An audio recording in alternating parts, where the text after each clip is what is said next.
ሄሎ ጤና ይስጥልን ወደ መሃል ሚዲያ ቤተሰብ ሰላም ብያለሁ። በያላችሁበት ሰላማችሁ ይበዛ ይሁን። ትላንትና በሌላ ፕሮግራም መዳረም ምክንያት የተለመደ ሰዓታችን ጠብቀን ፕሮግራማችን አላቀረብንም። ለዚህ ይቅርታ ጠይቃለሁ። ዛሬ በተለመደው ሰዓት የተለመደው መረጃዎችን እና የራሴን ምልከታ ይዤ ቀርቤያለሁ። ጠቃሚ ጊዜ አብራችሁን እንደምታሳልፉ በመተማመን ወደ ፕሮግራም እንድንገባ ጋብዛለሁ። ስትጀምሩ እንደተለመደው ሁሉ ጊዜ እንደምታደርጉት ፕሮግራማችንን ላይክ እንድታደርጉ፣ ሌሎች እንድታጋሩ፣ ሰብስክራይብ ሳታደርጉ የምታደርጉ ሰብስክራይብ በማድረግ ተጨማሪ ኮንተንቶች ሲደርሷቸው እንድትመለከቱ ይሁን እላለሁ። ወደ ዋናው የዛሬ አጀንዳ ከመግባት በፊት ቅድሚያ አጫጭር መረጃዎችን ይገባል ልትሰሙት ብዬ ማስባቸውን ነው የማቀርበው። በሁለት ነገር ነው ዛሬ ትንሽ ጊዜ ወስጄ ከእናንተ ጋር ማሳልፈው። የመጀመሪያው ከትላንት ወዲያ በጣም በጩኸት በጣም በስሜት አየር ኃይል ግቢ የተከናወነው ነውረኛ ተግባር አንስተን ነበር። በዛ ያ ተግባራችንን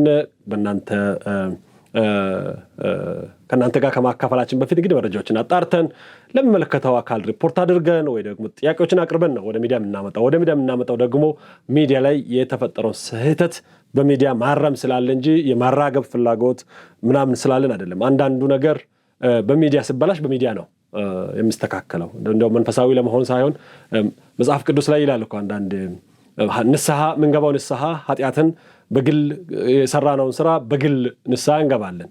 አደባባይ ላይ የተሰራ ስራ በአደባባይ ላይ ነው ንስሐ የሚገባው አይደለ? አንዳንዱ ነገር ስለሚያሰናክል ማለት ነው። በጓዳ የተፈጠረ ነገር በጓዳ ያልቃል።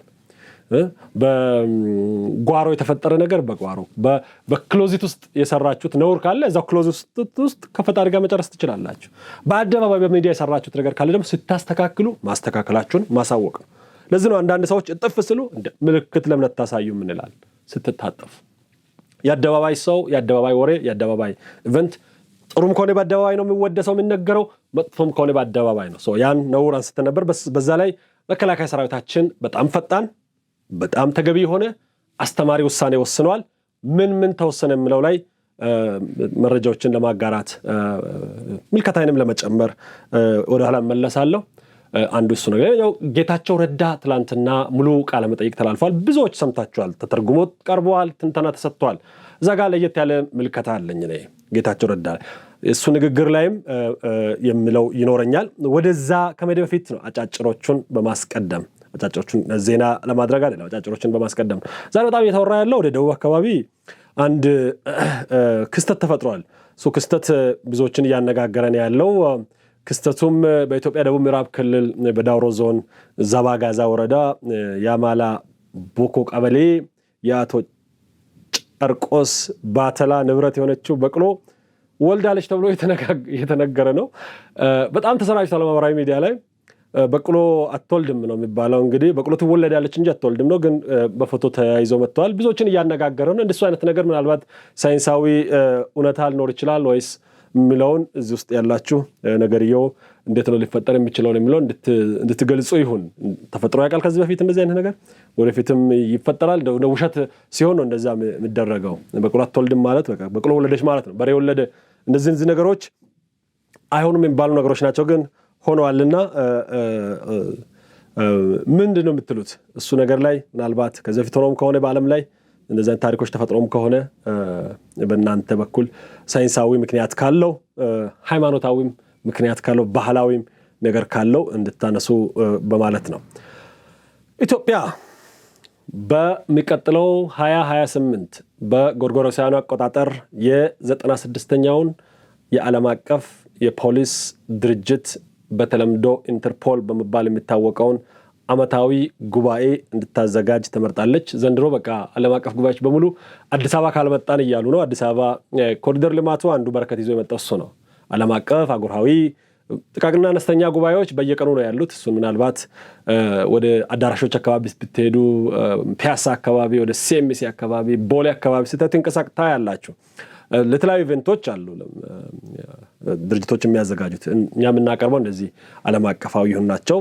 ይሄ ከፍተኛ ሀገራዊ ጠቀሜታ አለው። በትራንዛክሽናል በሆነ መንገድ ብቻ አይደለም፣ የሀገር ገጽታ ያነሳል።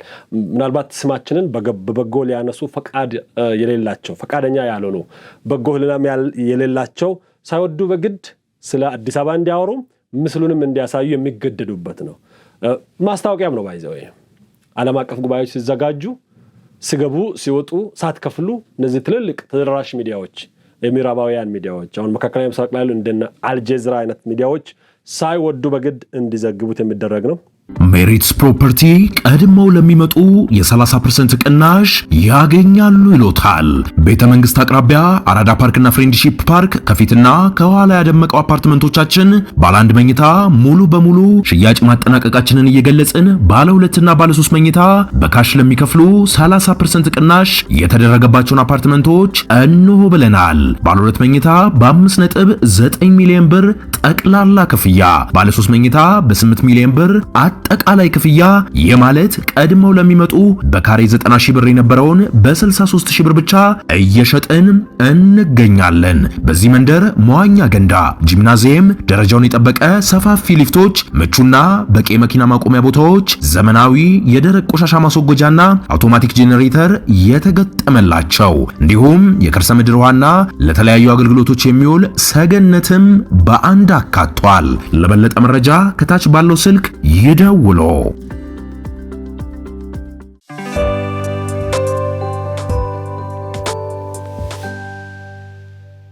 በሞሮኮ መራሽ በተካሄደው 93ኛው የኢንተርፖል ዓመታዊ ጠቅላላ ጉባኤ ኢትዮጵያ እንደ ፈረንጆቹ አቆጣጠር በቀጣይ 2028 የሚካሄደውን 96ኛውን የዓለም አቀፍ የፖሊስ ድርጅት ኢንተርፖል ዓመታዊ ጠቅላላ ጉባኤ እንድታዘጋጅ በተሳታፊዎች በሙሉ ድምጽ ነው የተመረጠችው። ይሄ ለኢትዮጵያና ለኢትዮጵያውያን ትልቅ ድል ነው። ከ3 ወር በፊት እንደ አውሮፓውያኑ አቆጣጠር ማለት ነው 2025 በወርሃ ነሐሴ በደቡብ አፍሪካ ኬፕ ታውን ከተማ በተካሄደው 26ኛው የኢንተርፖል አፍሪካ ሪጂናል ኮንፈረንስ ኢትዮጵያ በ2027 የሚካሄደውን 27ኛውን የኢንተርፖል አፍሪካ ሪጂናል ኮንፈረንስ እንድታዘጋጅ መመረጧ ይታወቃል። ያ ልምምዷ ነው ከሪጂናል ወደ ግሎባል አዘጋጅነት እንድትሆን የተደረገው። በዚህ ጉባኤ ላይ ጥያቄውን በይፋ ያቀረቡትም የኢትዮጵያው የኮሚሽነር ናቸው። የፖሊስ ኮሚሽነር ለፖሊስ በተለየ ሁኔታ ለኢትዮጵያ ደግሞ በጠቅላላ ትልቅ ድል ነው ብዬ አምናለሁ። ትላንትና የዶናልድ ትራምፕ መንግስት አንድ አስገራሚ መረጃ አውጥቷል። እንደምታውቁት በሁለት ኦፊሰሮች ላይ በስደተኛ የተተኮሰ ጥይት ክሪቲካል አደጋ ውስጥ እንዲገቡ አድርጓል። ያን ምክንያት በማድረግ እንግዲህ ዶናልድ ትራምፕ ስደተኞችን በሙሉ የሚነካ በአጠቃላይ ስደተኞች ላይ ያለው አቋም የሚወደድ አይደለም። ሌላ 19 ሀገራትን ግሪን ካርዳቸውን እንደገና የመመርመር ውሳኔ ተላልፏል። ይሄ ምናልባትም በአሜሪካ ታሪክ በዚህ ልክ ሲደረግ ሰምቼ አላቅም። ግሪን ካርድ እንግዲህ ወደ ዜግነት ለመቀየር የምታደርጉት መንገድ ላይ ያለ በጣም ተቀባይነት ያለው አስተማማኝ የሚባል የመኖሪያ ፈቃድ ነው። ግሪን ካርዳችሁን ለመነጠቅ ከፍተኛ ወንጀል መስራት አለባችሁ። ወንጀል የሰራ ሰው ብቻና ወንጀሉ ከባድ ሲሆን ነው ግሪን ካርድ ተነጥቆ ወደ መጣበት ሀገር ሊመለስ የሚችለው። ይሄ ግለሰብ ላይ ያተኮረ እንጂ እንደዚህ በሀገር ደረጃ በዚህ ማስ ሲደረግ ሰምቼ አላቅም። ምናልባት መረጃው ያላችሁ እንድታነሱ ይሁን። እንግዲህ የአገር ውስጥ ደህንነት ዳይሬክተር በግል ማህበራዊ ገጻቸው ለጥፈውት ነው መረጃውን ያገኘ ነው። በዚህ ውስጥ የጎረቤቶቻችን በሙሉ ተካተዋል። ጥሩ ነገር ኢትዮጵያ አልተካተተችም። በተወሰነ መልኩ በወንጀል በመፈጸም ኢትዮጵያውያን ጥሩ ሪከርድ እንዳለን ያሳያል።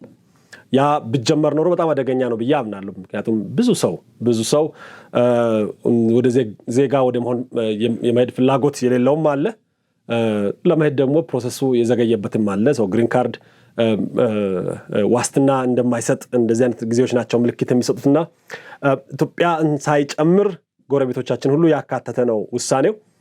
ኤርትራን ጨምሯል።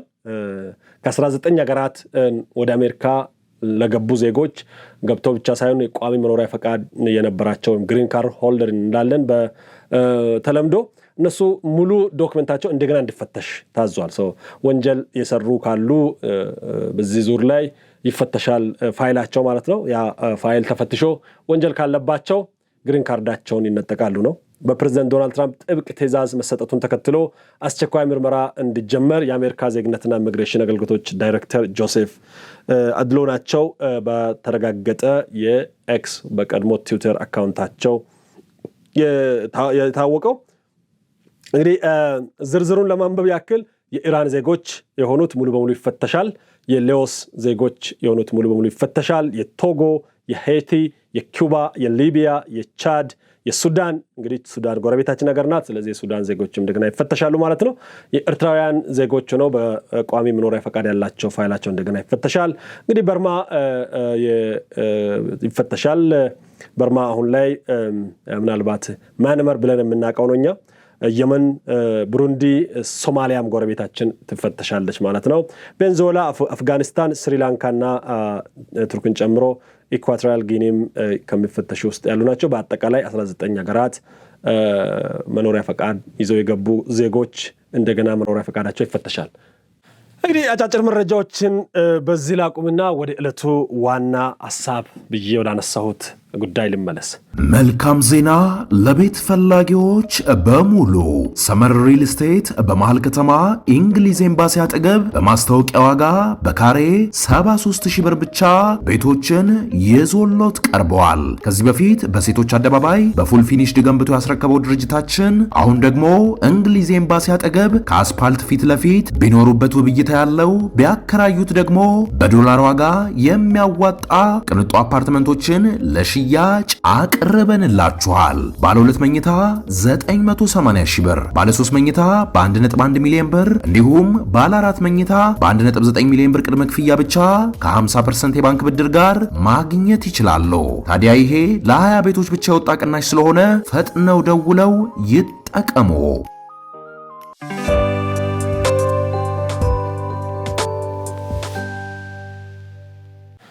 እንግዲህ አጫጭር መረጃዎችን በዚህ ላቁምና ወደ ዕለቱ ዋና ሐሳብ ብዬ ወዳነሳሁት ጉዳይ ልመለስ።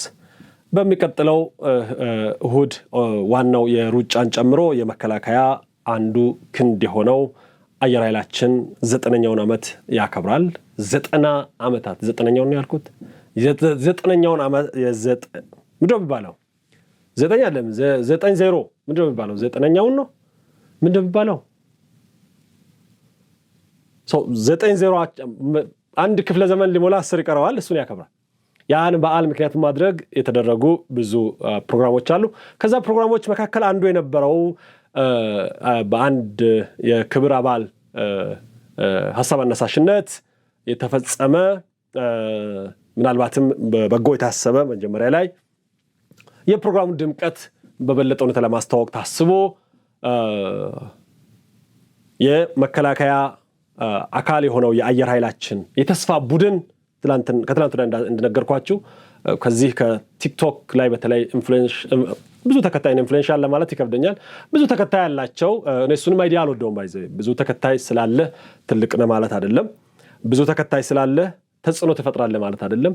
ተጽዕኖም ስለፈጠርክ ተቀባይ ነው ማለት ምን ተጽዕኖ ነው የፈጠርከው የሚባለው ነገር መታየት አለበት። አዋቂነትና ታዋቂነት ላይ ሰፊ ልዩነት አለ። መታወቅ በጣም ቀላል ነው በዚህ ዘመን። ዛሬ ሄነስ የሆነ ወንጀል ብትፈጽም ለጆሮ የሚሰቀጥጥ ወንጀል ብትፈጽምና ራስን ቪዲዮ ቀርጸ ብትለቅ ዓለም ሁሉ ያውቃል። እሱ ታዋቂነት ማለት ጥቅም አለው ማለት አይደለም። ምናልባትም ደግሞ በጎ የሆነ ሰው የሚያድን ጀግንነት ሰርተም ልትታወቅ ይችላል። እሱ በጣም ጠቃሚ ነው። ሰው መታወቅ በብቻውን ጥሩ ነገር ነው ማለት አይደለም። በምን እንደምትታወቀው ታዋቂ ስለሆነ ብቻ ያንተን ኮዝ ያሳካል ማለት አይደለም። እኔ አይ ዶንት ኖ አሁን ከጥሩ ስነ ምግባርና ታሪክ ከሌላቸው ጋር አብሮ መስራት ምን ውጤት ሊያመጣ እንደሚችል አይታወቅም።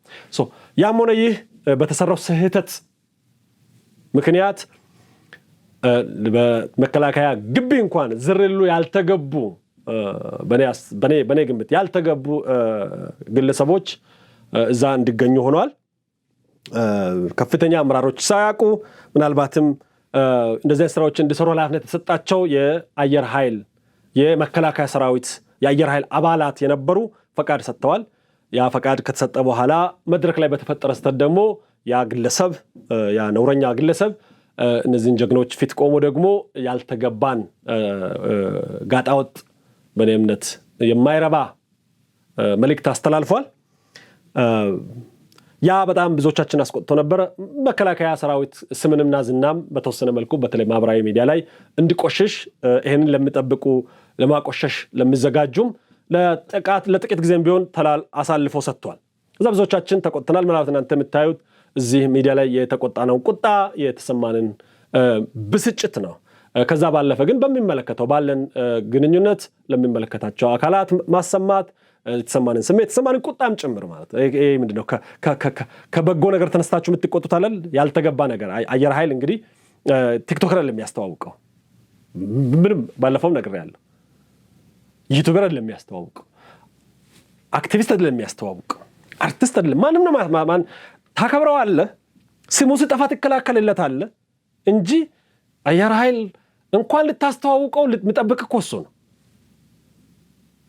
አየር ኃይልን ለማስተዋወቅ ለኢትዮጵያዊ ማለት ጋሻህን ማለት ነው። ቤትህን መልሰህ ለራስህ ማስተዋወቅ ማለት ነው። ምንድነው የምናደርገው? እኔ አሁን አየር ኃይልን እያስተዋወቅኩ ነው ብዬ አንድም ቀን ተሰምቶኝ አያውቅም። አስተዋውቄም አላውቅም። ላስተዋውቅም አልችልም። በመጀመሪያ ማንደኛ አየር ኃይልን ማስተዋወቀው ባደርግ ምንድነው ስሙ ሲነካ እቆጣለሁ። የማይመጥን ስራ በስሙ ሲሰራ እናደዳለሁ። ለምን? ስለማይገባ። ያን ያደረጉ አካላት ላይ ጀግናው ሰራዊታችን እርምጃ ወስዷል። አስተዳደራዊ እርምጃ ተወስዷል። የጥፋት ምርመራም ታስረው እንዲመረመሩ እየተደረገ ነው። ለዚህ ማመስገን ፈልጋለሁ። ለሁሉም ትምህርት እንዲሆን አንዳንዱ ያልተገባ ልብስ የለበሰው ልብሱ እንዲቀማ ተወስኗል። እርምጃ ተወስዷል። ይሄ ስህተት ድጋሚ እንዳይፈጠር ተደርጓል። አይ ቲንክ ያጋጣወጡም ግለሰብ ከያን ቪዲዮና ፎቶ ለጥፈበት እንዲያነሳ ተደርጓል። እሱ ላይም ትልቁ ነገር አንዴ ከተለጠፈ በኋላ መነሳቱ እኔ ያለው ለውጥ ያመጣል ብዬ አላምንም። አንድም የተናደድኩትን በዛ ምክንያት ነው። አንዴ የተለጠፈ ነገር ስላነሳ የትም አይደለም፣ በሺዎች ጆሮ ይቀመጣል። ዋናው የተደረገው ግን እርምጃ መወሰዱ ነው። ይሄን አጋጣሚ ተጠቅሜ ከሰራዊት ጋር በማንኛውም መልኩ የምትቀርቡ ታዋቂ ግለሰቦች፣ ተመራማሪዎች፣ ፖለቲከኞች፣ ሚኒስትሮች ማናችሁም ብትሆኑ በማንኛውም ሀገር ላይ የማይነኩ የማይደፈሩ ምሰሶዎች አሉ። ቤት ምሰሶ ከተነካ ቤት ይፈርሳል። መሰረት አለ፣ ሀገር የምትቆምበት የምትጸናበት። ዛሬ ግብፅ በእጅ አዙር የምትለፋው በምን ምክንያት አይደለም፣ ሰራዊት ስላለን ነው። ዛሬ ሁሉም ነገር የማይወረን ኢትዮጵያውያን መልካችን ስለሚያምር ባህላችንና ወጋችን ጥሩ ስለሆነ አይደለም። እንኳን ከቅርብ ከሩቅ ሞክረዋል። በጋዝ ጨፍጭፈውን ሞክረዋል። አርበኞች ዋጋ ከፍለው ነፃ አድርገዋታል። ዛሬ በነፃነት የምንንቀሳቀሰው ባንዲራችን የሚውለበለበው ከተማችን ሰላም ሆኖ ወጥተን የምንገባው ሰርተን የምንመለሰው ሰራዊት ስላለን። ማንኛውም ሰው ሰራዊት ጋር ሲመጣ በትልቅ አክብሮት በትልቅ ትህትና ሰራዊትን ሊያስተምር የተገባ ሆኖ መቅረብ የለበት። ማን ነው ሰራዊትን የሚያስተምረው? ማን ነው ለሰራዊት የሚመክረው? ቴክኖሎጂ ለሰራዊት አይመከርም። ባይዘ አንዳንዴ ስለማናውቅ ነው። አንተ ጎብኘት ብታረጉ ይገባቸዋል። ቴክኖሎጂ ውጭ አይደለም ያለው፣ ሰራዊት ውስጥ ነው ያለው። ዛሬ የምንጠቀመው ሁሉም ቴክኖሎጂ የወጣው ከሰራዊት ውስጥ ነው። ኢንተርኔት ለአመታት ከተጠቀሙ በኋላ ነው ለኛ ያለቀቁልን አይደል? ስልክ ለአመታት ከተጠቀሙ በኋላ ለኛ ያለቀቁት። አሁን ከኢንተርኔት ያለፈን እንደምትጠቀሙ አናውቅም። ኢትዮጵያ ውስጥ በቴክኖሎጂ የረቀቁ ሰዎችን ማግኘት ካለ ከፈለጋችሁ መከላከያ ውስጥ ነው። ሀገር ውስጥ አለ የሚባል ዕውቀት ካለ መከላከያ ውስጥ ነው ያለው። እኛ የምናውቀው ጠሽጠሹን ከሆነ ነው ችግሩ እሱ ነው። አንዳንዶቹ ጠሽጠሽ የሚደረግ ብቻ ነው መከላከያ የሚመስላቸው። መከላከያ በትጥቅ በቴክኖሎጂ በአቅም በእውቀት በምርምር በሁሉም ሀገር አንደኛ ነው። ሰው ልታስተምር ለምትሄደው ልታገለግል ነው የምትሄደው፣ ልታበረታ ነው የምትሄደው፣ ልታደንቅ ምስጋናን ልትሰጥ ነው የምትሄደው። በመከላከያ ስፌት ከቆም ጀግነቱን ልታወድስ ነው። ዘፋኝ ከሆን ጀግነቱን ልትዘፍንለት ነው የምትሄደው እንጂ ባዮግራፊ ልታስፈርም አይደለም፣ ሊያደንቅ አይደለም የምትሄደው። ልብሱን የመልበስ እድል ካለ በትልቅ ፍርሃት ነው። ልብስ ዝም ብሎ ተራ ልብስ አይደለም። የሱ ልብስ ከገበያ የምትገዛው አይደለም። ደም የሚከፈልበት ነው፣ አካል የምትከፈልበት ነው። ያን ልብስ ከመልበሳቸው በፊት መዓት እንደገባ እኮ ዩኒፎርም አይለብስም መከላከያ ሰራዊት። አብጀዲ ነገር ነው የሚለብሱት። ጸጉራቸውን ታይታላችሁ። ከዛ በኋላ በማዕረጋቸው በተመረቁበት ዲሲፕሊን ልክ ነው የተለያየ ልብስ የሚለብሱት። ዋጋ ተከፍሎ ነው ያ ልብስ የሚለበሰው። ከዛ በኋላ ለዛ ልብስ በታማኝነት መስዋዕት ይከፈላል። ያ ልብስ ሲቀመጥም ሲነሳም በዋጋ ነው።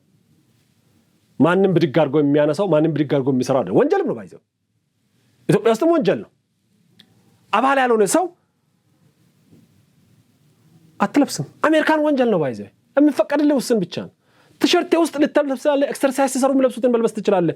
ፉል የሆነ የመከላከያ ሰራዊት ልብስ ለብሰህ ትንቀሳቀስም። ለምን የሚሰጥ አውቶሪቲ አለ። ሙሉ የመከላከያ ሰራዊት ከነ ቀለሙ ለብሰህ ከሄድክ አካባቢ ላይ ወንጀል ሲሰራ መያዝ አለ፣ መስራት አለብህ፣ ክብር ታገኛለህ። ያን ክብር የምታገኘው ስለ ልብሱ ነው። ልብሱ ውስጥ ሌላ ሰው መሆን የለብህም።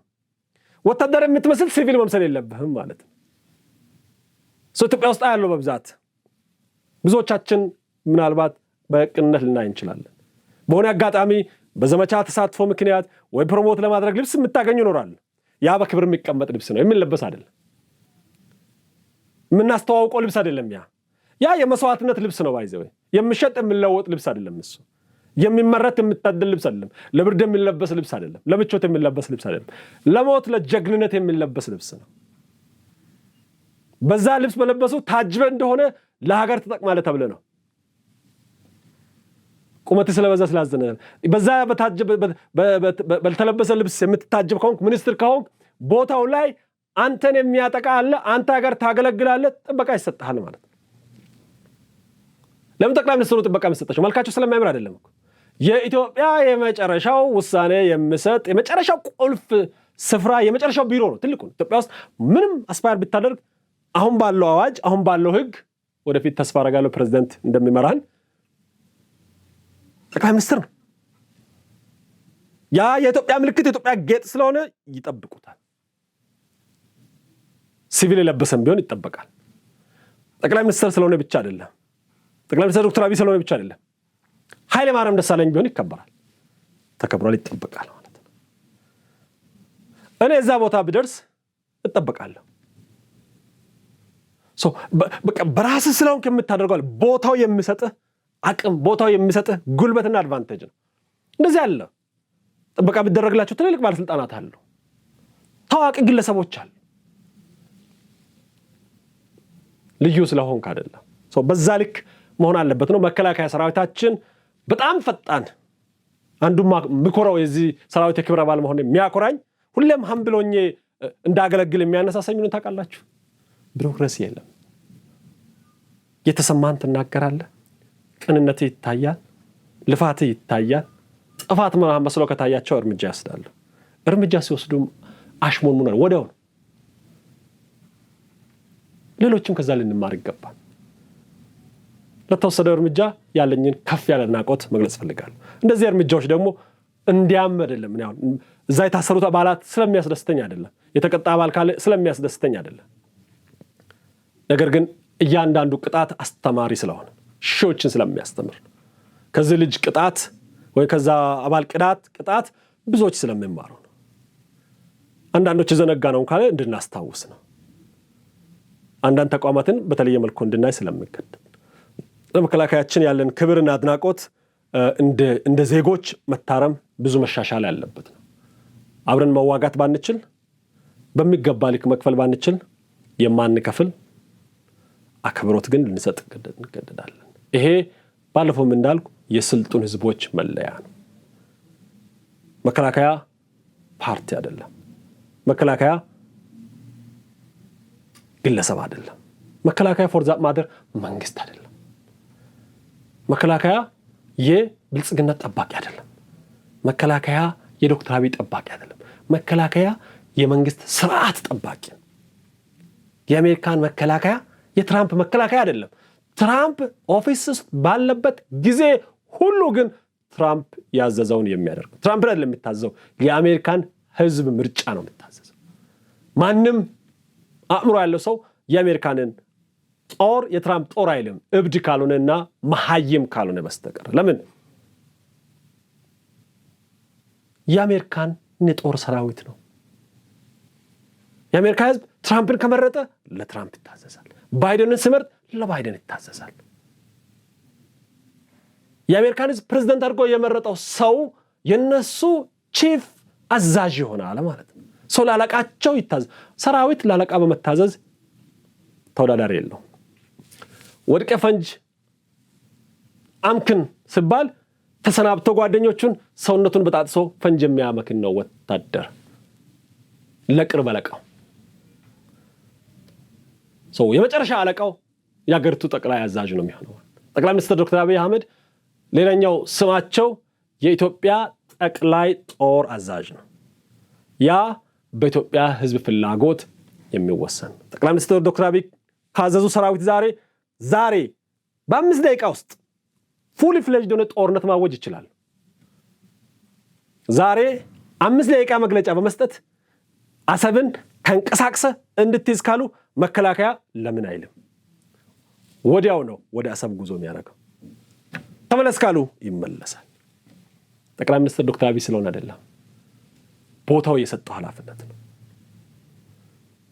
እኛ ሀገር ያላችሁ ጉግ ማንጉጎች ሰራዊታችንን ለማሳነስ ስትፈልጉ አንዴ የደርግ ሰራዊት አንዱን የኢህአዴግ ሰራዊት ይሄን የብልጽግና ሰራዊት የምትሉ የቆሸሸ የተለመደ ፕሮፓጋንዳ ሊቆም ይገባል።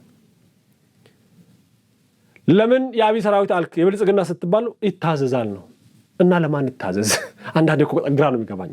የኢትዮጵያ መከላከያ ሰራዊት ለጠቅላይ ሚኒስትር ዶክተር አብይ ካልታዘዘ ብልጽግና መራሽ መንግስት ካላዘዘው ዘመነ ካሴ ይዘዘው እዛ አንዳንዴ እኮ አስገራሚ ነው። ጃልማሮ ይዘዘው ወይስ ልደቱ አያሌው ከአሜሪካን ሆኖ ይዘዝ ወይ ደግሞ ጀዌ ቀዌ ይዘዘው? ማን ይዘዝ? ወይ እስክንድር ነጋ እንደምንም ብሎ ይዘዝ?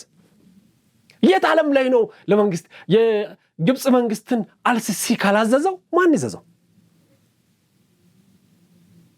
ማን ይዘዘው? የእስራኤልን ሰራዊት ምንድነው የ12 ቀን የምንድነው የራይዚንግ ላየን ዘመቻ ያዘዘው ማን ነው? ኔታንያሁ ነው አይደል? የእስራኤል ዲፌንስ ፎርስ የኔታንያሁ ፎርስ ሲባል ሰምታችሁ ታውቃላችሁ?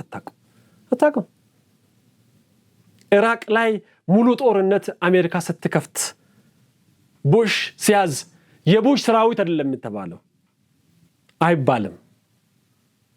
አታውቁም ማለት ነው የምትሉት ሰዎች።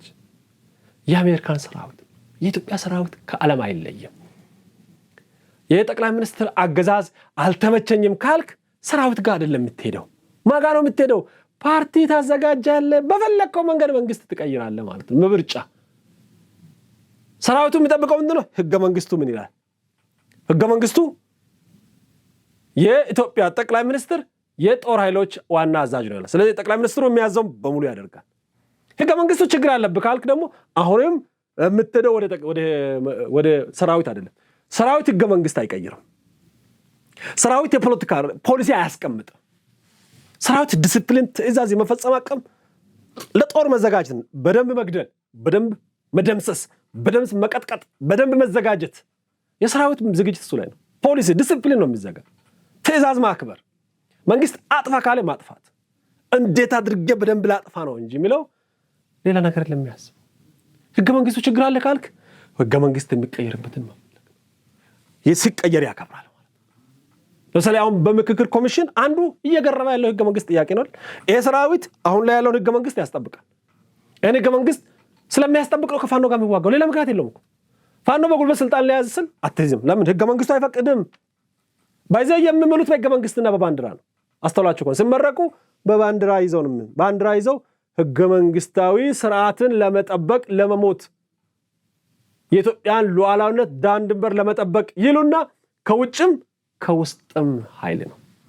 ከውጭም መጣ ይመታሃል፣ ከውስጥም ተነሳ ይመታሃል። ኖ ህገ መንግስቱ መጥቶ አይ ማንም ታጣቂ የተነሳ መንግስት መቀየር ይችላል የሚል ከተጻፈ ታጣቂን ይጠይቅና መንግስት ለመቀየር ነው መንገድ ይኸው ይል ነበር። ግን አይልም። ችግሩ አይ ብልጽግና መወገድ አለበት ካልክ ህገ መንግስቱ ምን ይላል የሚለውን ማለት ነው። ህገ መንግስቱ ችግር አለበት ካልክ ህገ መንግስቱን ቀይር። የድንበር ችግር አለ፣ ህገ መንግስቱን ቀይር። የፖለቲካ ስርዓት ችግር አለ፣ ህገ መንግስት። የፍትህ ችግር አለ፣ መንግስት አልተስማማም፣ መንግስት ቀይር። የሚመች ኢዜማ ነው፣ ኢዜማን ምረጥ። ኢዜማ መጥቶ ስልጣን ቢይዝ ፕሮፌሰር ብርሃኑ ነጋ የኢትዮጵያ ጠቅላይ ሚኒስትር ቢሆን አውቶማቲካሊ ከዛች ምሽት ጀምሮ የኢትዮጵያ ጦር ኃይሎች ጠቅላይ አዛዥ ፕሮፌሰር ብርሃኑ ነጋ ይባላል። ብርሃኑ ነጋ ዝመት ካለ ይዘምታል ማለት። ከዛ በኋላ ብርሃኑ ነጋ ጠባቂ ልትል ነው።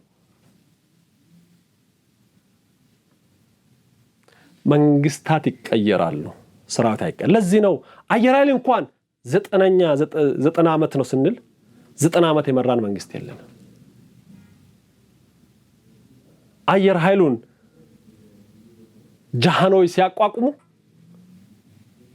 ሲመሰርቱ፣ ሲያሳድጉ፣ ሲያሰለጥኑ፣ ሲገዙ የጃንሆይ አልነበረ፣ የኢትዮጵያ ነበር። ለዛ ነው የጃንሆይ አየር ኃይል ማንለው። ጃንሆይ በነበሩበት ጊዜ ሀገር ተጠብቋል። አዎ አገልግሏል። አዎ አገልግሏል። እሳቸው የሉም በህይወት። የመሰረቱት ተቋም ግን ይኸው ዛሬ 90 ዓመት ሞልቶታል። መሀል ላይ ማንን አገልግሏል? ይህ አየር ኃይል መንግስቱ ኃይለማርያም እኮ ይህን አየር ኃይል አዟል፣ አዘምኗል፣ አሳድጓል፣ ተጠቅሞበታል። የመንግስቱ ኃይለማርያም አየር ኃይል ነበር አይደለም። ኋላ ኢህአዴግ ለማፍረስ ቢሞክርም መልሶ አደራጀ። የዛሬ አየር ኃይል ያለው አባላት እኮ ኢህአዴግ ጊዜ ነበሩ ናቸው። አንዳንዱ ያሳድጋል፣ አንዳንዱ ያሳንሳል። ይሄ ኢህአዴግ አየር ኃይል የሚባለው ኃይለማርያም ደሳለኝ እኮ አዟል አየር ኃይል። የጠቅላይ ሚኒስትር ዶክተር አብይ አይደለም። ኦፍ ኮርስ አንዳንድ መሪዎች ሲመጡ አንዳንድ ነገር ላይ ትኩረት ይሰጣሉ። ፖዚቲቭ አየር ኃይል ከመጣችሁ ኃይለ ሥላሴ የሚደነቅ ስራ ሰሩ። የእሳቸውን መሰረት ነው ሁሉም ነገር አይታችሁ ከሆነ አሪፍ ነበር አይደል? ደርግ መጣና በጣም አሪፍ አደረገው። ኢህአዴግ መጣና አበላሸው። ብልጽግና መጣና አሪፍ አደረገው። ባህር ኃይላችን እንደውም በዚህ አጋጣሚ ከአንድ ጀግና ባህር ኃይል አባል ጋር ያደረግነው ቃለ መጠይቅ በቅርቡ ይተላለፋል። ጃንሆይ የጀመሩት በአጋጣሚ ደርግ እሳቸው የጀመሩትን በጣም ነው ያሳደገው አይደል? ኢህአዴግ መጣና አፈረሰው። ሌላ መንግስት መጣና ሊያቋቁም እየተንደፋደፈ ነው ያለ። እነዚህ ተቋማት የግለሰብ አይደሉም። እነዚህ ተቋማት የዛ ዘመን መንግስት ንብረትም አይደሉም። እነዚህ ተቋማት የኢትዮጵያ ናቸው። ለዚህ ነው የኢትዮጵያ የሚባሉት። የኢትዮጵያ አየር ኃይል ነው እንጂ የሚባሉት የብልጽግና አየር ኃይል አይባል። የኢትዮጵያ ባህር ኃይል ነው የሚባለው እንጂ የብልጽግና አይባል። ፎር ዛት ማተር ሲቪል ተቋማትም እኮ እንደዛ። አየር መንገዳችን ወደ 80 ዓመት መቼ ነው የሚያከብረው? 80ኛ የማን አየር ኃይል ነው የሚባለው? የኢትዮጵያ ነው የሚባለው። ስሙ ራሱ የኢትዮጵያ እኮ ነው። ሌላ ስም የለውም እኮ ባይዘ። ምልክቱን አይታችሁ ከሆነ ምልክቱ ራሱ የኢትዮጵያ ነው። አረንጓዴ፣ ቢጫ፣ ቀይ የኢትዮጵያ ትሬድማርኩም እሱ ነው። እንደዚህ አይነት ነገር በሰራዊታችን ላይ አንዳንዱ ዘመቻ ባይዘው፣ አንዳንዱ ጥቃት የጭቃ ውስጥ ሾህ አይነት ጥቃት ነው። እኔ ከዛ ከማይረባ ልጅ ጋር የተደረገው ስራ የስውር ጥቃት መሰለኝ። ለዛ ነው አንዳንድ ጥቃት ለስለስ ያሉ መርዝ ናቸው። በሌላ መልኩ ስም ለማጥፋት ብትመጣ የሚቀበል ሳይኖር ሲቀር ማለት ነው። በሌላ መልኩ ጥቃት ተፈጽማለህ። ሶፍት በሆነ መልኩ የዛ ጥቃት ፈጻሚ አካላት ሊያውቁ ወይ ሳያውቁ ሊተባበሩ ይችላሉ። ለማንኛውም ትንሽ ጊዜ ወስጄ ያወራሁት ተገቢ ነው ብዬ ስላመንኩ እንደ ህዝብም አዌርነስ መጨመር አለብን ብዬ ስላሰብኩ ይህን መከላከያ መደገፍ ብቻ ሳይሆን መጠበቅ፣ መንከባከብ የሁላችንም ግዴታ፣ ምርጫ ሳይሆን ግዴታ ስለሆነ ሀገር ምንፈልግ ከሆነ ለመጣላትም ሀገር ያስፈልገናል፣ ለማበድ ሀገር ያስፈልገናል። ዛሬ በሀብታም የነበሩ የተንደላቀቅ ኑሮ ምኖሩ ሊቢያን እዚህ ሀገር ነው የምንከራተቱት። ሰራዊት ለማፍረስ የሚንቀሳቀስ ኃይል እሱ ኢትዮጵያን የሚያፈርስ ነው። በማንኛውም በብዙ ነገር ልንጣና እንችላለን። ኢቭን የፋኖ ደጋፊ ልንሆን እንችላለን። የሸኔ ደጋፊ ልንሆን እንችላለን። የመንግስት ደጋፊ ልንሆን እንችላለን። ሌላ የብልጽግና የኢዜማ ደጋፊ ልንሆን እንችላለን። መለያየት የሌለብን ነገር ካለ በሰራዊት ነው። መለያየት የለብንም። ስልጣን የምንፈልገው ሀገር ካለ ነው። ማደግ የምናስበው ሀገር ካለ፣ የተበላሸ እንድስተካከል የምንፈልገው ሀገር ካለ። ሀገር ከሌለማ መቀበሪያ እኮ የለንም። ምንድን ነው የሚባለው? ሰው ቢሞት በሀገር ይለቀሳል፣ በሀገር ይቀበራል። ሀገር ብትሞት የት ይለቀሳል፣ የት ይቀበራል ይላሉ እኮ የኛ አባቶች። የኛ አባቶች እኮ ለሰራዊት ተሰልፈ ደስ ስትሞት እኮ ለሰራዊት ለመንግስት ጥሪ ሄዶ የሞተ ሰው እንዳለ ይቆጠራል የሚል እኮ ብሂል ያለን ህዝቦች ነን እኮ።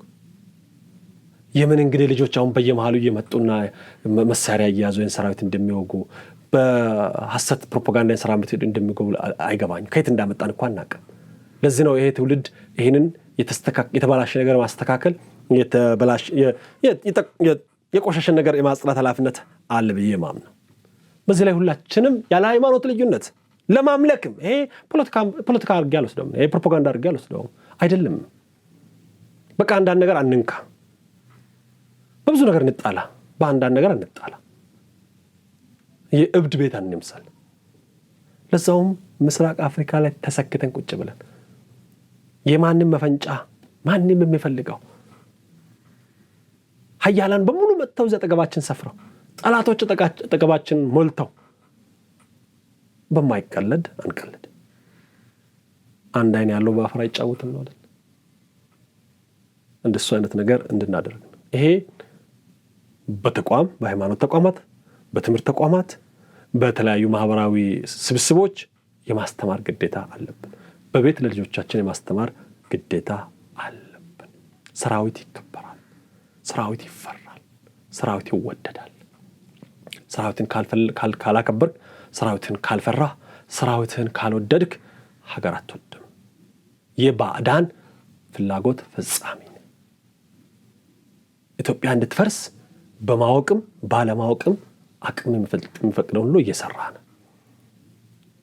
ቤትህን ለማፍረስ እናትህን ለመናድ እየተንቀሳቀስክ ነው። ብትወድ ባትወድ ዛሬ ድንበራችን ተከብሮ ያለው ባንዲራችን ጠዋት ወጥቶ ማታ የሚመለሰው ሰራዊት ስላለ ነው። ክብር ለጀግናው ሰራዊታችን። አጋጣሚ ተጠቅሜም ለጀግናው በጀግንነት ለ90 ዓመታት ለዘለቀው አየር ኃይላችን ለ9ኛ ዓመት እንኳን አደረሳችሁ ማለት ፈልጋለሁ። ወደ ቀጣዩ መጨረሻ ሐሳቤ ነው የሚሄደው። አሁን ቤት መግዛት ተችሏል። አዲሱ ፕላቲኒየም ብሎካችን ላይ 35% እውነተኛ ቅናሽ ለ15 ውድ የማል ሚዲያ ቤተሰቦች እንዲሁም አንድ ቤት ሲገዙ አንድ ቤት በነፃ የሚያገኙበት እድልም ተመቻችተዋል። 60% ከወለድ ነፃ የባንክ ብድር በረጅም ዓመት የክፍያ አማራጭ፣ ፓኖራሚክ ቪው ማለትም በአራቱም አቅጣጫ ማራኪ የተፈጥሮና የከተማ እይታ፣ ለእያንዳንዱ ቤቶች ፕራይቬት ሊፍት የተገጠመላቸው የልጆች መጫወቻና የስፖርት ማዘውተሪያ፣ የመዋኛ ገንዳ፣ ጂምናዚየምና ቤተ መጻሕፍት፣ ፓርኪንግና የኤሌክትሪክ ቻርጅ መሙያን ጨምሮ ሌሎች ሁሉን አቀፍ መዝናኛዎችን በነፃ በመዲናችን አዲስ አበባ በነፋሻማዋ ለቡ መብራት እጅግ ማራኪና ቅንጡ በሆነው የመኖሪያ መንደራችን ውስጥ በ5% ቅድመ ክፍያ ብቻ የቤት ባለቤት ይሁኑ። ለበለጠ መረጃ በ0907888883 ወይም በ0944419190 ይደውሉ።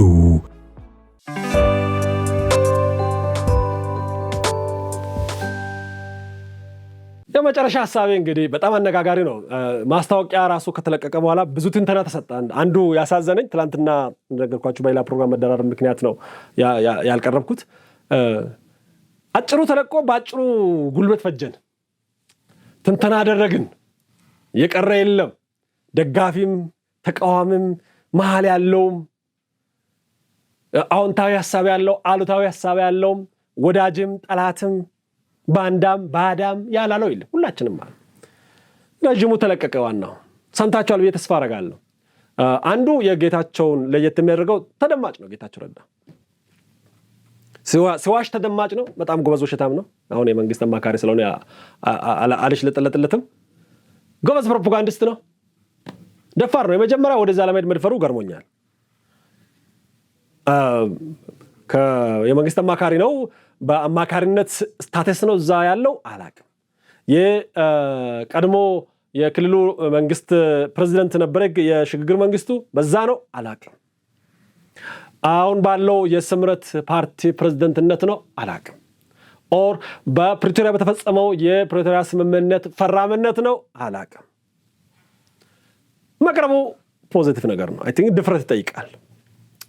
እኔ በጣም ይቅርታ ልጠይቅ ፈልጋለሁ። ጌታቸው እውነት ነው የፌዴራል መንግስት ተሿሚ ነው።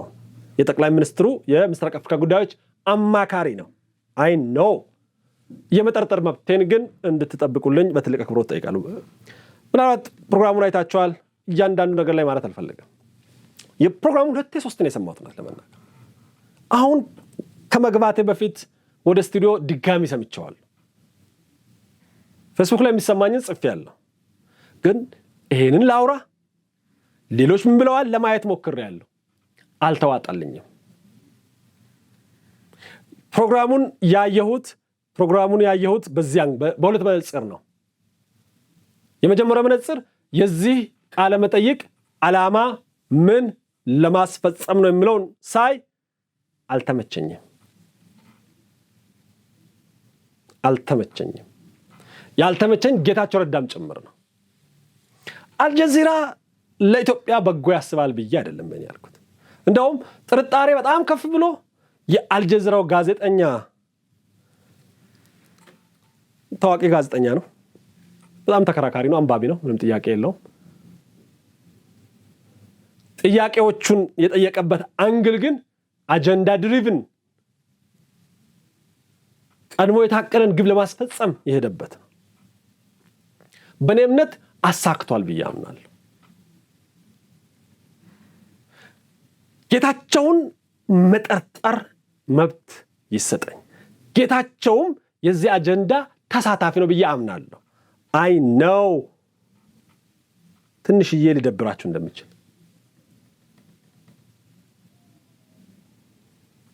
አንዳንዴ ተቸግሯል ለማለት ለምሳሌ መሃል ሚዲያ ላይ የመሃል ሚዲያ ልጅ ጠቆር ረዘም ያለ ልጅ በየቀኑ ወጥቶ የሚናገር ስሙን ግን አልጠራም ብትሉ አልጠራችሁኝም እንዴ? አልጠራችሁኝም? ኢትዮጵያን የሚያስተዳድር በአሁኑ ሰዓት የብልጽግና ፓርቲ ኃላፊ የሆነው የጠቅላይ ጦር ኃይሎች አዛዥ የሆነው ስሙን አልጠራም ብትሉ ስሙ ማን ነው? አልጠራችሁም ማለት ነው። እኔ እንደዚህ አይነት ጌም ሲጫወት ነው ጌታቸው ረዳ የጠቅላይ ሚኒስትሩ የምስራቅ አፍሪካ ጉዳዮች አማካሪ የገባኝ። መድረኩ ለኔ የነስብሃት ነጋ ቤተሰብ መልኳ የሚመስል ከጌታቸው ረዳ በላይ ህወሓት የሆነችው ጸዳለ አይደለችም። የህወሓት ፕሮፓጋንዳ ሆኖ የተሸጠው አውሮፓዊ ፕሮፌሰር አይደለም።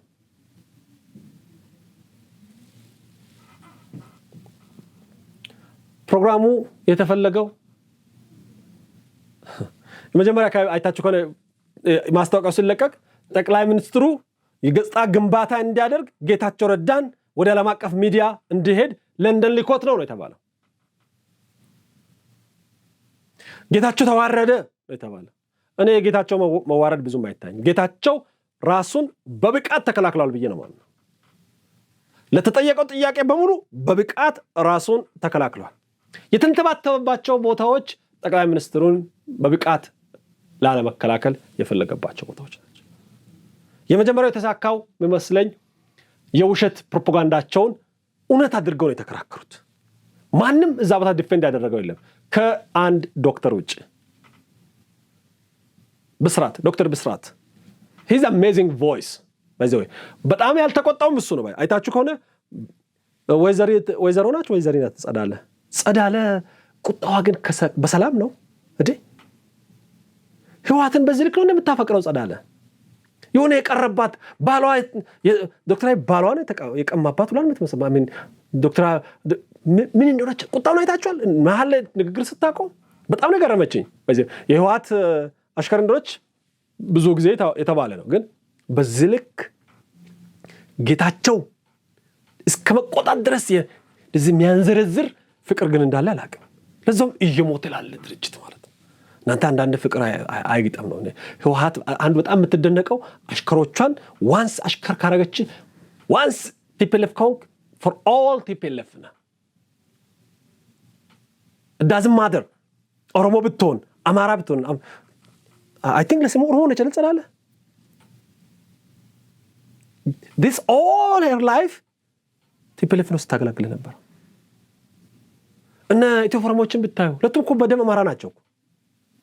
እስካሁን ድረስ በህወሓት ፍቅር ይቃጣል፣ ትኩስ ፍቅር እንደ ለህወሓት ያላቸው ፍቅር ሲንበገበግ ነው የምታዩት። እዛ ለንደን አዳራሽ ውስጥ ሲፍለቀለቅ ነው የምታዩት። እና በቃ ፊታቸው በአንዴ 30-40 ዓመት ሲጨምር ጭምድድስል እና ቁጣ ለካ መልከ ጥፉም ያደርጋል።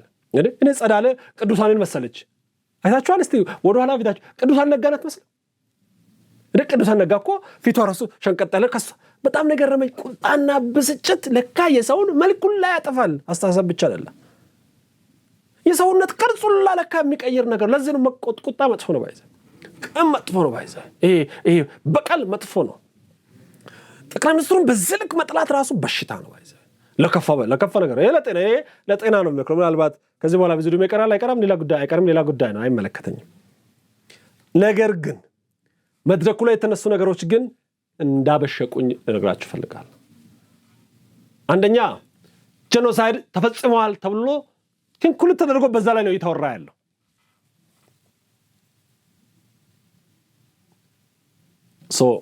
ያ መድረክ ጠቅላይ ሚኒስትሩና መንግስታቸው ጄኖሳይደር ነው የሚለውን አዎ ብሎ ነው የሚነሳው። አይደለም ብሎ የሚከላከል ኃይል ከዶክተር ብስራት ውጭ አልሰማው። የተሳካ ነበር። ያን አጀንዳ እንደ አዲስ አውጥተው ለመክሰስ ለመጠቀም ፍሬሽ እንዲሆን አድርገውታል ማለት። ሁለተኛው የተሳካው አልተከላከለም። የጠቅላይ ሚኒስትሩ አማካሪ ይችል ነበር ባይዘ አንዳንዶች ያ ተቀባይነት ላለማጣት እንደዚህ ነው የምታውቅ ነገር እኮ ነው። ጦርነቱ እንዴት እንደተጀመረ የምታወቃል። ሀቅ ነው፣ ፋክት ነው። ከፋክት ጋር ፋክት የጠቅላይ ሚኒስትሩ ጓደኛ መሆኑን ለመግለጽ ፋክት ነው ብሎ ከተከራከረ ጄኖሳይድ ስለሚፈጸሙ ደግሞም ያምንበታል ራሱ ጌታቸው።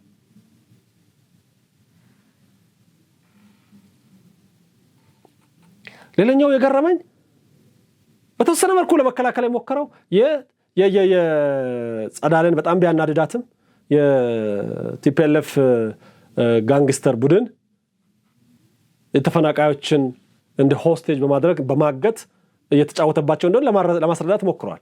እሱ ነው በጣም ያበሳጫት ባይዘው።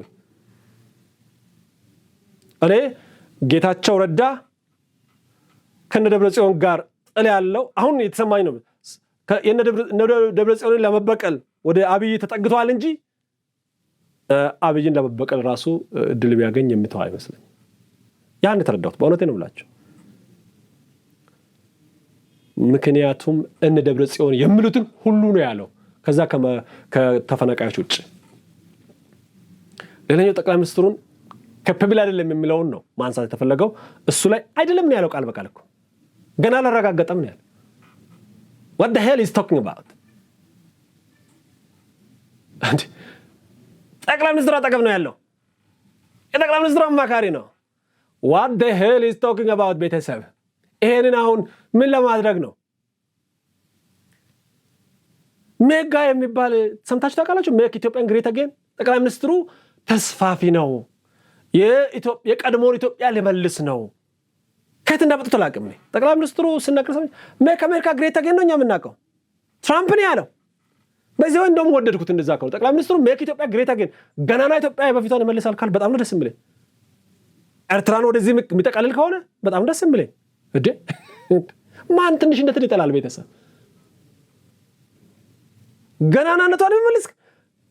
አይጨፍልቀኝ፣ አይግደለኝ፣ እንዳላመልክ እንዳልናገር አይከለክለኝ እንጂ ለምን አፍሪካን እንዳያረግልኝም? ይሄ ጤናማ ነገር ነው። ሜክ ኢትዮጵያ ግሬት አጌን ማለት የሚያስጠላ አይደለም። ከዛ ለመሸሽ ሲሞክር አይቻለሁ ባይዘ። ጥሬ ቃሉ ምኑ ነው የሚያስጠላችሁ ባይዘ? ኢትዮጵያን እንደገና ታላቅ እናደርጋት ማለት ምኑ ነው የሚያማው? ታላቅነት ለምን ነው የሚደብራችሁ? ስላልሰማውን ባይዘ ወይ አሁን አንዳንድ ነገሮቹ ታላቅ ሊያረጋት የሚፈልግ እንደሆነ ያሳውቃል።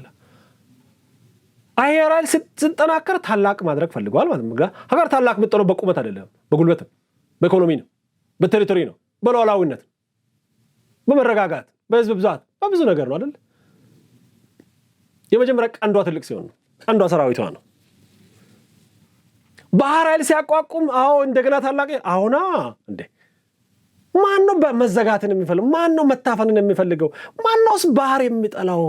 የዓለም ሀብት ነዳጁን፣ አሳውን፣ የሕክምና መድኃኒቱን፣ ባህሩን ማን ነው የሚጠላው?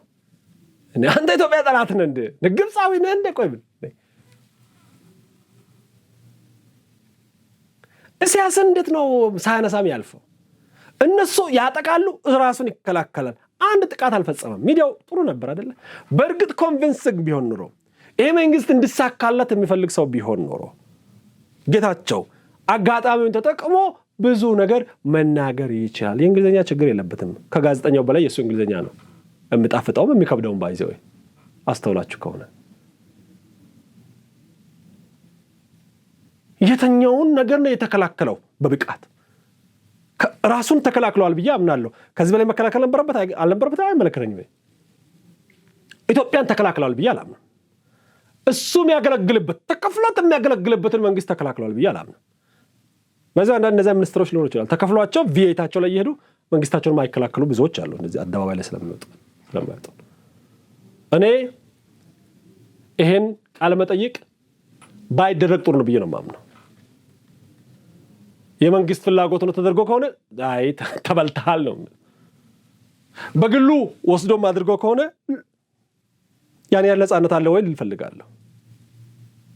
ነገ አንድ አማካሪ ኦር ውጭ ሚኒስትር ሄዶ የፈለገበት ቦታ የመናገር መብት አለው ወይ ብዬ ጠይቃለሁ። እንደዛ መብት ካለ በጣም ዲሞክራሲያችን በቃ ሰማይ ደርሷል ማለት ነው። ሰማይ ደርሷል። አልተሱም ደግሞ ገና ነው። በእርግጥ ለውጥ አለ ብዬ ባምንም በጣም ብዙ ይቀረናል። ምክንያቱም በአላግባብ የምታሰሩ ሰዎች ያሉበት ሀገር ነው። የምታገቱ ሰዎች ያሉበት ሀገር ነው። ህግ በአግባቡ ተከብሮ ገና ያልጨረስንበት ብዙ ለውጥ እያመጣን እንጂ ብዙ ጉድለት ያለበት ሀገር ነው ያለ ነው። እኔ ሚዲያ ተመርጦ አጀንዳ ተመርጦ ውሳኔ ተሰጥቶ ያን ውሳኔን ለዓለም ለማሳመን የተደረገበት ቲያትር ነው። የዛ ቲያትር ተዋናይ ነው ብዬ ነው ማስበው ጌታቸው ረዳ። ከዚህ የተለየ ሀሳብ የለኝም። እኔ ይሄ ሀሳብ ነው ዛሬ ልንለይ እንችላለን። ይሄን ሀሳብ ብዘላው ደስ ባለኝ፣ ግን ደግሞ እንደነገርኳችሁ እንደዚህ ተወርቶ እንደዚህ ተሰምቶኝ ዝም ብዬ ብዘላው አምኜ ብዘላው ምንም አይመስለኝም። ሰላምን ከዘለልኩ ግን ይደብረኛል። ጌታቸው መደነቅ ባለበት ጊዜ አድንቀናል፣ መወደድ ባለበት ጊዜ ወደናል፣ እንዲገደል በፈለግን ጊዜ ሰርተናል። በደንብ ያመነበትን በጥሩ ሰርቷል። ነገር ግን የትላንትናው መድረክ ትላንት ተለቀቀው መድረክ ግን እኔ ተጫዋቾቹ በግልጽ ይታያሉ። ተጫዋቾቹ አጀንዳቸው ተሳታፊ ራሱ ተመረጠበት። አንዳንዱ እኮ ፈረንጆች አይመስሉም እኮ ስለ ሰፈር ሲያወሩ የአማራና የኦሮሚያ ክልል ሰፈሩን ነው የሚያውቁት እኮ። የትግራይ ሰፈሩ ሸምድደው ነው የመጡት። አንዳንዶች ጥያቄ ራሱ የተጠየቀበት ጥያቄ እኮ የሚገርም ጥያቄ እኮ። ተከታይ ጥያቄ እኮ አይመጣም። ለምሳሌ አንድ ጥያቄ መልሰው ነበር። እኔና የቀድሞ ባልደረቦቼ በሰራነው ስህተት አደጋ አመጥቷል። ምን ስህተት ብሎ አልጠየቅም። ምንድነው እናንተ ስህተት ብሎ ለመጠየቅ አቅቶት አይደለም። ለምሳሌ የህግ ባለሙያ ስለሆንኩኝ ጠቅላይ ሚኒስትሩ እንደዚህ አድርጓል ለማለት እቸገራለሁ ስል ወደ ተከታይ ጥያቄ ስጠይቅ ነበር። ያኔ ስትል የህግ ባለሙያ አልነበርክም ወይ ብሏል። ማአት ተከታይ ጥያቄ ይጠይቅ ነበር፣ በጣም በአስገራሚ ፍጥነት ማለት ነው። ነገር ግን የሚዘላቸው ተከታይ ጥያቄ ነበር። አንዱም ለምሳሌ ያነሳሁት ነው። እኔና ጓዶቼ በወሰነው ስህተት ብዙ ወጣት አልቋል ስል ቆይ ምን ስህተት ነው የፈጸማችሁት አይልም። ለምን ያን ካለ የጦርነቱን እንዴት እንደጀመሩ ያኔ እንዴት እንደዛቱ እንዴት መከላከያ እንዳጠቁ መናገር ይችል ነበር። ካልቻለም እኛም በደንብ እናውቀው ነበረ። ዛሬም ጥቃቱን መከላከያ ሰራዊት ፈጽሟል ብሎ ነው የሚያምነው። ኦር አይ በፊት እንዳወራው ጥፋቱን አምነዋል፣ ተጸጽቷል፣ ሊስተካከል ሊሰራ ይፈልጋል፣ አጠገቡ ሆኗልናል። በአካል አጠገቡ በመንፈስ በረሃ ያለ ሰውዬ ነው መሰለኝ። ከይቅርታ ጋር ጌቾ ሳኒታይዘሩ እኔ ዛሬ ቦታ ተቀያይረው እዛና እዚህ ሆኖ ለጋራ ግብ የምታገሉ ነው የሚመስለኝ። በዛ ልክ ኮንስፓየር ለማድረግ አልፈልግም፣ ግን የትላንትናው መድረክ ጌታቸው ራሱን እስከ ቆላላት ድረስ የተከላከለበት፣ ጠቅላይ ሚኒስትሩን ያጋፈጠበት፣ ኢትዮጵያን ያጋፈጠ፣ ስለ ኤርትራ ምንም ያላለበት፣ ስለ ባህር በር አይዋጉም እመነኝ ከሚል እኛ ሺህ ጊዜ ያወራነው መሰረተ ልማት በዚህ ተገንብቷል በዛም እንደሚገነባ አውቃለሁ ከሚል ልፍስፍስ ከሆነ ነገር ውጪ በራሱ ጉዳይ ብቻ ነው ወጥሮ የተከራከረው። እኔ ከዚህ ተነስቼ የዚህ ሴራ አካል ሊሆን ይችላል ወይ ኦር ቢሆን ምንም ችግር የለብኝ ብሎ ይዘናጋል። አሜን እነሱ የሰሩት ትርክት ቢሆንላቸው ደስተኛ ሆነው ብዬ ነው ማምነው። ከልቡም ደግሞ ያን እንደሚያምን ከፊቱ ከዴዲኬሽኑ ከፊዚካል ጀስቸር እነሱን አይቻለሁ። በመንግስት ፈቃድ ከሆነ it's a failure ለኔ፣ በግሉም ከሆነ it's a failure። ከዚህ ተጠቃሚ ማን ነው ካላችሁ የኢትዮጵያ ጠላቶች ናቸው ተጠቃሚ። በፊት ያለ ማስረጃ ያለምን የሚከራከሩትን ነገር ኦልሬዲ ደምድመው ነው የተነሱት። ኢትዮጵያ ወራሪ አድርገው ነው የተነሱት። ኢትዮጵያ ለመጨፍለቅ በቀል ይሄ ኢትዮጵያን ትልቅ ማድረግ ወደ ነገስታት የመመለስ ፍላጎት ያለው መንግስት አድርገው ነው። እንደውም ንጉስ እያለ ነው የሚጠራው። አይታችሁ ከሆነ አብይን ጋዜጠኛ ያን ሲከላከል አላየው። ኢትዮጵያ አሁን የምታነሳው የብሔራዊ ጥቅሟን እንደ ይሄ የግዛት ተስፋፊነት ኢትዮጵያ እየለመነች ነው የቆየችው። መሬት ልስጥ እምቢ፣ አውሮፕላን ግማሽ ልስጥ እምቢ፣ ቴሌ ልስጥ እምቢ፣ አከራዩኝ እምቢ፣ ልስጡኝ እምቢ፣ ልገንባ እምቢ የተባለችውን ሀገርና ካጣው ምን አደርጋለሁ ስትል ይቀርብ የነበረው እዛ መድረክ ግን ጨፍላቂ የነገስታትን ዘመን ለመመለስ የምትሄድ ግዛት ሉዓላዊነት ለመድፈር የምትፈልግ የተመቻት ለስምና ለዝና የምትንቀሳቀስ ወራሪ ሀገር አድርገው ያለ ስሟ ስም ያለ ስራዋ ስራ ሰጣት የሚከላከልላት አልነበረም። መከላከያ ሰራዊታችን ተጠቅቶ ተጨፍጭፎ የተጀመረው ጦርነት ሰራዊት የቲዲኤፍ የሚባለው ሰራዊት አማራ ክልል ከብት ማይካድራ ላይ ጨፍጭፎ እናቶችን ደፍሮ ሴቶችን ደፍሮ ቤተ መቅደስ ደፍሮ አፋር ክልል ሄዶ ትምህርት ቤት ደብድበው ያደረገው ሁሉ ተትቶ የተበደለ ብቻ የተገደለ የተጨፈጨፈ ያልጨፈጨፈ ያልደፈረ ጦርነት ምንም ኮንትሪቢዩት ያላደረገ ጦርነቱ ሆን ተብሎ የተጀመረ በወራራ እንዳልተጀመረ በትንኮሳ እንዳልተጀመረ ዛቻ እንዳልነበረው ራሳቸው ቲፒኤልኤፎች ወጥቶ በ45 ደቂቃ ውስጥ ጨረስን እንዳላሉ ጦርነቱን የጀመርነው ምሳሌው ስላለን በሳምንት ውስጥ አርከፍክፈን አዲስ አበባ እንገባለን ብለው እንዳልጀመሩ ሁሉ መድረኩ ላይ ግን ጌታቸውን ጭምር ተባብረው ስለ የነበሩት በአብይ የተመራ ጄኖሳይድ ተፈጽሟል። እኔ ኢትዮጵያና የኢትዮጵያ መንግስት ተከላካይ አጥቶ ጌታቸው የተከላከለበት አንዳንዴ ጎል ያስቆጠረላቸው ያጨበጨበ ያጸደቀላቸው ብዬ ነው ማምነው። ጌታቸው ደብል ኤጀንት ነው ወይ ብዬ ብጠይቅ ቅር እንደማትሰኙ በማወቅ በማመን ብሳሳትም ከስተት ለመማር በመዘጋጀት የዛሬን ፕሮግራም በዚህ ጨርሳለሁ። ስለተከታተላችሁኝ ከልብ አመሰግናለሁ። መልካም ጊዜ